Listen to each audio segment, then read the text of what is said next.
यह उस समय की बात है जब भगवान शिव से वरदान और शक्तिशाली खड्ग पाने के बाद अहंकारी रावण और भी अधिक अहंकार से भर गया था।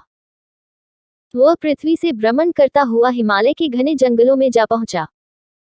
वहां उसने एक रूपवती कन्या को तपस्या में लीन देखा।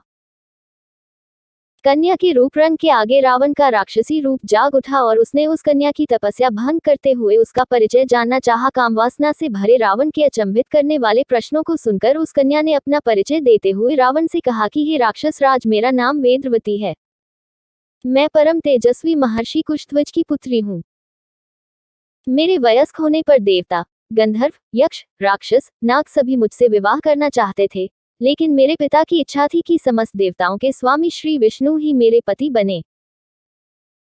मेरे पिता की उस इच्छा से क्रुद्ध होकर शंभु नामक दैत्य ने सोते समय मेरे पिता की हत्या कर दी और मेरी माता ने भी पिता के वियोग में उनकी जलती चिता में कूदकर अपनी जान दे दी।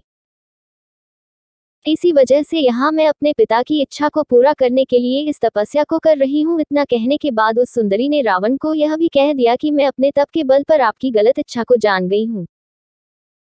इतना सुनते ही रावण क्रोध से भर गया और अपने दोनों हाथों से उस कन्या के बाल पकड़कर उसे अपनी ओर खींचने लगा। इससे क्रोधित होकर अपने अपमान की पीड़ा की वजह से उस कन्या ने दशानन को यह श्राप देते हुए अग्नि में समा गई कि मैं तुम्हारे वध के लिए फिर से किसी धर्मात्मा पुरुष की पुत्री के रूप में जन्म लूंगी। महान ग्रंथों में शामिल दुर्लभ रावण संहिता में उल्लेख मिलता है कि दूसरे जन्म में वही तपस्वी कन्या एक सुंदर कमल से उत्पन्न हुई और जिसकी संपूर्ण काया कमल के समान थी।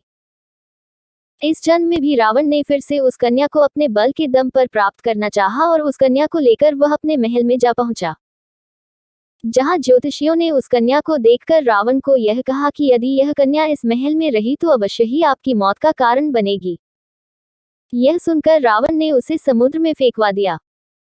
तब वह कन्या पृथ्वी पर पहुंचकर राजा जनक के हल जोते जाने पर उनकी पुत्री बनकर फिर से प्रकट हुई। शास्त्रों के अनुसार कन्या का यही रूप सीता बनकर रामायण में रावण के वध का कारण बनी। वीडियो को लाइक करें, हमारे YouTube चैनल को सब्सक्राइब करें, घंटी को भी बजाएं नई वीडियो सबसे पहले पाने के लिए।